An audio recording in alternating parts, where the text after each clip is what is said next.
Hi. It's been a while, huh?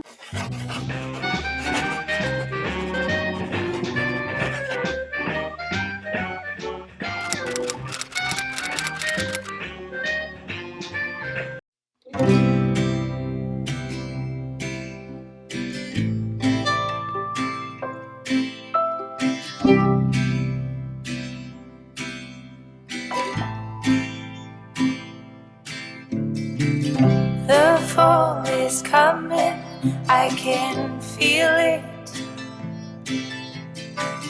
The breeze brings goosebumps to my skin. Tonight the whiskey feels stronger. Gasoline on hidden desires. So I'll throw.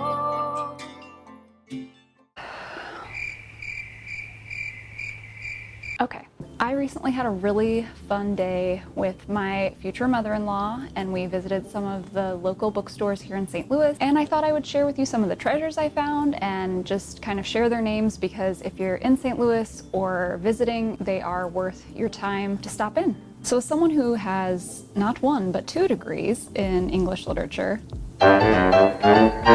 I have experienced many times in my life where I have been burnt out on reading, just not feeling it, either because I was doing so much of it for school or having to read things I didn't want to read, or just generally found myself bored. So I thought, in addition to sharing some of the cool stuff that I just got, I would share with you some of my tips and tricks on how to get back into reading if you're finding yourself in a slump, or if you're someone who doesn't think that you're a reader, it might be something that you could try. So on our fun book tour of St. Louis Day, the first place that we visited was actually the bag that's holding all of my goodies. It's called the Novel Neighbor. It's in Webster Groves, Missouri, and it is a cute little locally owned bookstore that has an amazing selection. The fiction section is incredible. I mean, it is huge. They even have a really healthy children's section, a baby section. They have a wonderful classic section that tempted me.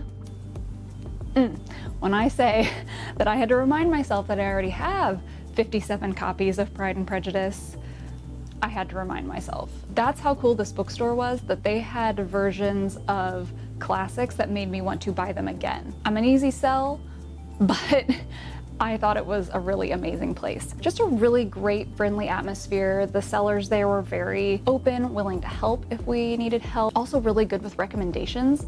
Oh, you've read this, or I see you're holding this. Have you tried this? They're very passionate, and they have a really cool wall of each employee's picks. So you were able to kind of go through and see, okay, I know I like this book that this person has read, maybe I'll like these other books that they've read. So it was just a really cool place. I really enjoyed it. I think we spent the most time in there. I got things more than just books, because they have that sort of reader paraphernalia that if you self-identify as a reader like myself, you're gonna be drawn in. It's just a really cool place. If you're ever out that way, definitely stop in. So the first thing that I got there, actually my mother-in-law got for me, because she said that it made her think of me, which I think that's a good thing. But she read the inside cover and said, I thought this would be perfect for you. And it was actually their mystery book club of the month book, which is another cool thing that they do. They have their own book club. They also have speakers, authors that come in, authors of really popular new sort of book talk books, which I feel like I'm scared to even say book talk. But you know, the sort of fun summer romancy books. I just got one from Book of the Month called The Bodyguard. The author of this book is coming in on the 29th of July, so that's really soon, and she's not sold out yet, so if you're in the area, you should go. Anyway, my mother-in-law picked this up for me. It is called A Botanist's Guide to Parties and Poisons. It looks like it's gonna be a quick read. It's about a research assistant whose name is Saffron, and she's attending this party and there is a murder. Because of her knowledge and her studies, she's able to sort of help solve it. And also there's a little bit of a romance aspect, I think, which is always a fun little spice on top of everything, you know. My mother-in-law is right. This is exactly the sort of thing that I like to read. I'll have to let you guys know how it goes. I usually update on Instagram what I thought of books. No one asked, just like no one asked for this, but if you want it, you can have it. I'm really excited about this one. It also brings me to my first tip. If you are struggling to read. And you just want to either like get enthralled in a book for the first time or get yourself out of a slump. There is nothing better than a mystery. A mystery, a thriller, anything like that. For me, page turner will get me out of that. Over the past year, I would say the best one that I've read is probably Rock, Paper, Scissors by Alice Feeney. As I was reading it, I wanted to know more. I'm typically the sort of person who ruins it for everyone by predicting the twist before it happens. I had suspicions about this twist, but the full fleshed out version of it, wow, left me a little bit shocked. So that's my first tip. If you are someone who gets bored easily, can't focus, find yourself that page turner. Find yourself a thriller or a mystery. Now, the other two things that I got for myself were not books, which happens to me all the time at bookstores. They know their audience. The first thing that I got was this blue lullaby tea by Big Heart Tea Company, which is actually also based in St. Louis. I am obsessed with them. I love their tea. This is actually a holiday blend, but I don't even care. It's without caffeine, which is really important for me because I have hella high anxiety. And this is something that I can make for myself that's not just water, which is what I drink most of the day, but it doesn't have caffeine, so it won't make me jittery, it won't make me anxious. And this flavor, so good. It's minty blue tea, and it actually is bright blue, very bright blue. They have some of my favorite flavors. It has butterfly pea, tulsi, and peppermint in it, and I'm drinking it right now actually. In my favorite mug, A Good Book Corrupts Bad Taste. This was gifted to me by my aunt when I first moved out, so again, they're a woman-owned company here in St. Louis. They make incredible products. I think you can also buy it online though if you're not local. It's wonderful. The last thing from the novel neighbor is a notebook because I'm actually starting a new job on Monday. And my mother-in-law was like, you'll need a notebook to write things down. And she is right. Again, anyone who knows me knows that I love a mushy. This is my new mushroom notebook, and it's just like a really nice, classic. Beautiful pages with the little illustrations in the corner, little bookmark in it, and then the elastic to keep it closed. It's by Insights, but they had a whole selection of amazing journals. Love this. Archival paper, won't fade. Might use it for more than just work, but love it. So those are my novel neighbor purchases. The last novel neighbor purchase that I made was this Woodland Warden's 52 Oracle deck and guidebook. I truly have a weakness for card sets. I love tarot cards. I love Oracle decks. I love the art. I love the idea behind them. I mean, literally sitting right next to me on my little table, I have the Jane Austen tarot deck. I have the Line Strider tarot. I mean, I love tarot decks. That's my little tarot rant, but that's not what we're here to talk about. We're here to talk about what I bought at the Novel Neighbor. Even if you're not in the market for physical books right now, but you want to get the atmosphere, a Novel Neighbor is a great place, and you can pick up something really cute like tea or a mug or bookmarks or stickers or journals or Oracle deck. I mean, no notes, Novel Neighbor. The notebook did remind me of my second tip for being a reader, especially if you've been out of the game for a while or you're trying to get back into it. Now, this might be the academic in me. I like to take notes on my books or do like little reflection pages. I think that helps me absorb more. I'll take notes. Now, don't come at me. I will take notes in my book in pencil, or I like to write things down. I have always been that way. It really helped for academia. I find that having that reflection or even getting my thoughts out in whatever way, if you want to post it on Instagram, whatever, it's kind of a cool way to keep track for yourself of how much you're reading, how you liked it, what you thought of what you read, and also to give yourself some time for reflection on what you've read. I just find that a lot of times writing things down helps me to process them further. That's my second tip. The second place on our Bookstores of St. Louis tour was the Book House, which is in Maplewood. It's about a 7-minute drive from the Novel Neighbor, and I have frequented that store many a time. It is great. The owner is really sweet. She's really nice, and they have an amazing selection of both new and used books. Their main floor is sort of split in half. Half of it is all modern books, brand new releases. They have it all. And then the other side looks like this, just like incredible antique books that are collector's editions, usually just amazing condition to them for their age, and they are impeccable. I mean, I have a good collection. I would gladly, if I had the sort of money that it required, buy their entire stock. So their store is amazing. I love it. They also have a downstairs area that is fully used books, if I remember correctly. There's gardening, there's theater, there's children's books, all downstairs. This is the sort of bookstore that is just cozy.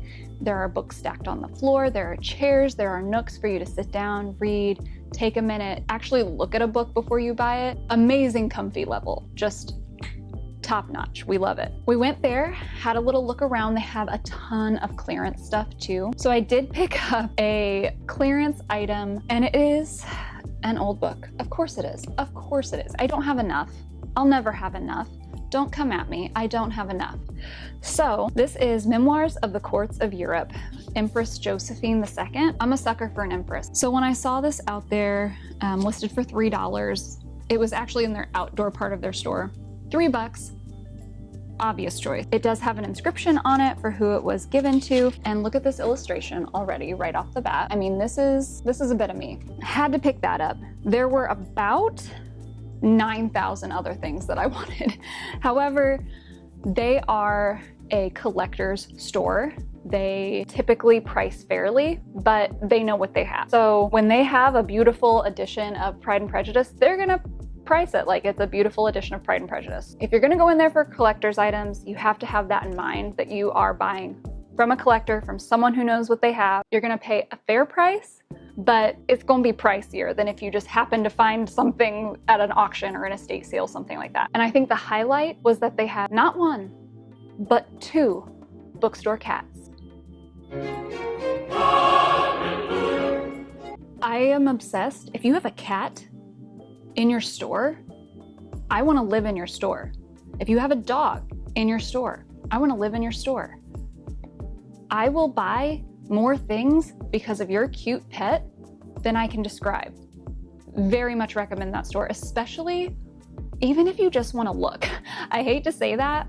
I think you'll find something, whether it's in the clearance aisle, whether it's in the modern books aisle, that's very affordable, very easy to take home, but go in there and just look at the collection that they have. It's amazing. I mean, if you think that what I have here is cool, she's in a whole nother league. So that is my recommendation on the book house, which brings me to tip number 3. Tip number 3 is to go outside of your genre, or plot twist, go back to your roots. So if you're someone who knows that you love mystery and you just can't get into the newest mystery, try a classic. If you're someone who knows that you love a classic and have been reading mysteries, fantasy, other sorts of genres, go back to a classic. Try something out of your comfort zone or go back to your comfort zone, depending on how you've been reading, what your habits have been. I read the first 3 books of the A Court of Thorns and Roses series, ACOTAR, and those did something to me, man. I could not finish the 4th one. I can see why they're popular. I'm not here to talk about A Court of Thorns and Roses. I can see why they're popular. I had to take a break. And when I took my break, I found it really hard to get back into other things. I was trying other fantasy novels, but I felt like I had just learned a whole world and I couldn't bring myself to learn a whole new one on top of that. So I did what any English literature graduate would do. I went back to the classics. I know I love that, and getting back into that has helped me get back into reading. So that's my 3rd tip. If you're in a slump, try something new, but if you've been reading too much of one thing and it's put you in a slump, go back to your roots, go back to what you know that you love, because that can really do a lot towards making you feel like you're in your comfort zone reading again, making you feel like you're sort of back home again. So that's tip number 3. So the 3rd place that we visited was probably my favorite independent bookstore in St. Louis. I have loved this place since I moved down to this area, and it is Left Bank Books.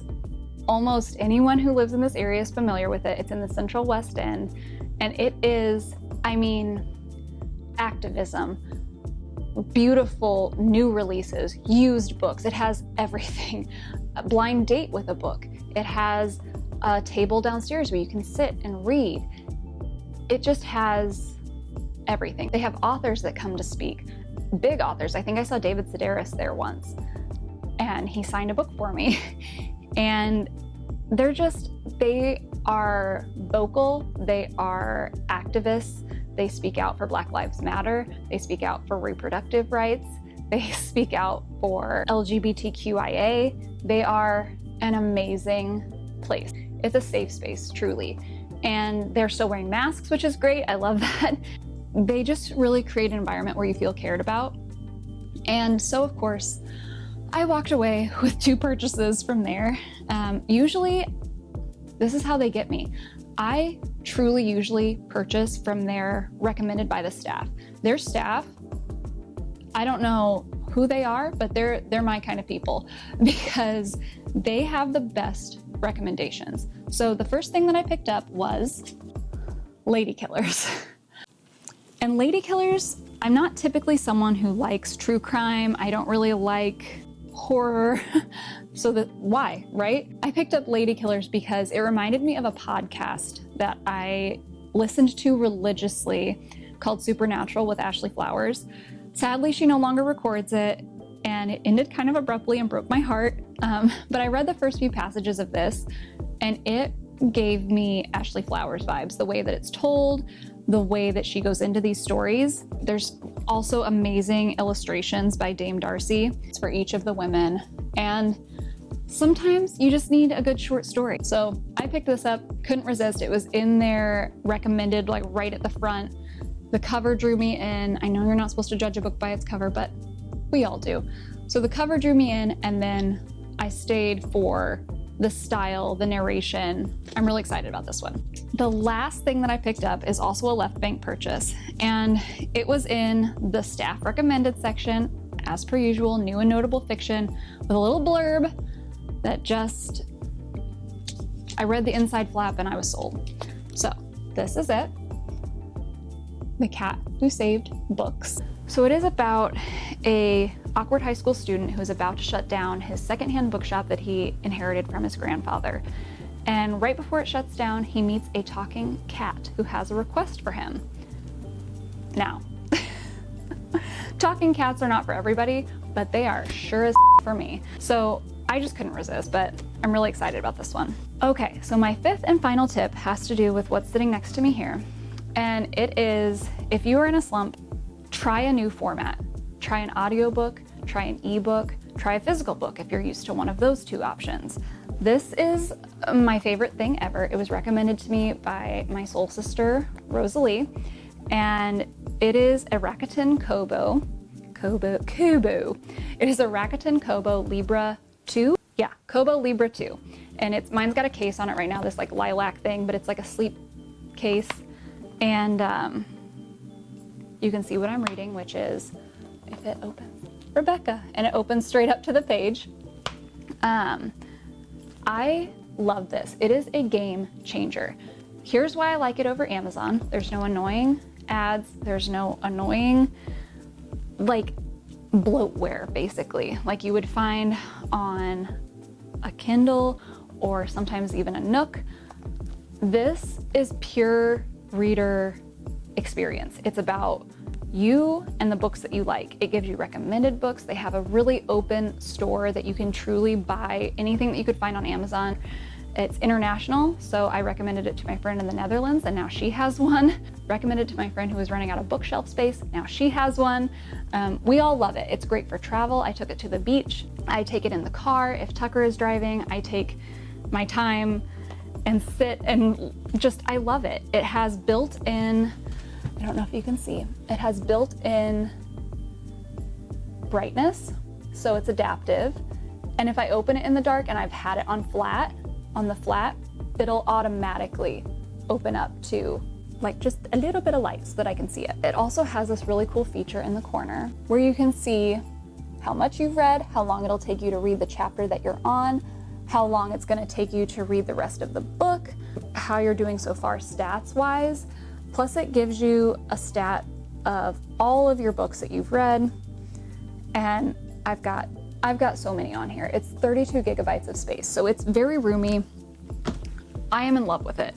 Ebooks are great. Don't let anyone shame your game. Same with audiobooks. Audiobooks are reading. Audiobooks count. When you're listening to a book, you're taking in the same information as if you were sitting there reading it. So audiobooks are another great way. I don't commute, I work from home, so I don't have a lot of drive time where I sit and listen. And if I personally listen to something and it's just quiet and I'm just listening to someone read to me, I will fall asleep. Other people, that's the best way. Like Tucker loves listening to audiobooks, Tucker loves podcasts. It works for him. So that's my final recommendation. If you're in a reading slump, if you're someone who doesn't know how to get into reading, try a different format. You don't have to be someone who has hardback books and reads them page by page. And whatever your style is the right style. Whatever makes you feel good is the right way.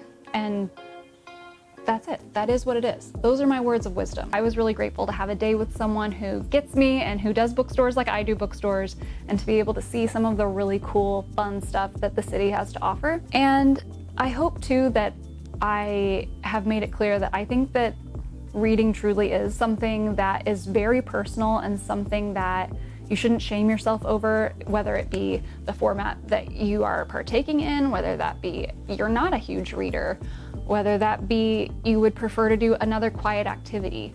I think that stimulates the same part of your brain. I don't know, I'm not a doctor, but I don't think there should be any shame around how you engage with that quiet self-care part of you.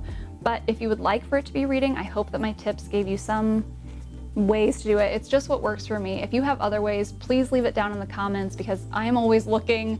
I'm also always looking for recommendations, especially your get out of a slump recommendation. So anyway, thanks for joining me today. I hope that I gave you some fun information. I have no idea when I'll be back, but I enjoyed this, and I'm employing the same philosophy to this as I do to reading, which is don't make yourself do it, just do it if it feels good.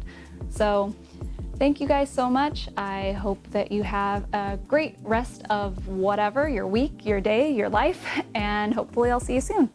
Thanks.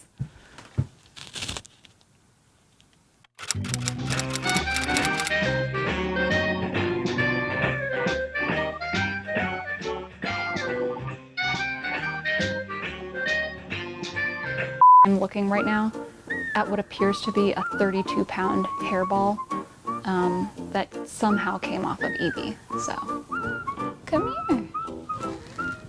Yeah. Oh.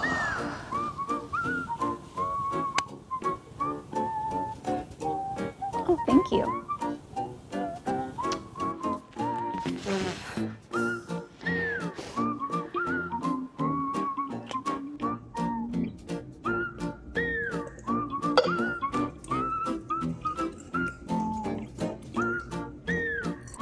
Need some tea. Okay. That's valid.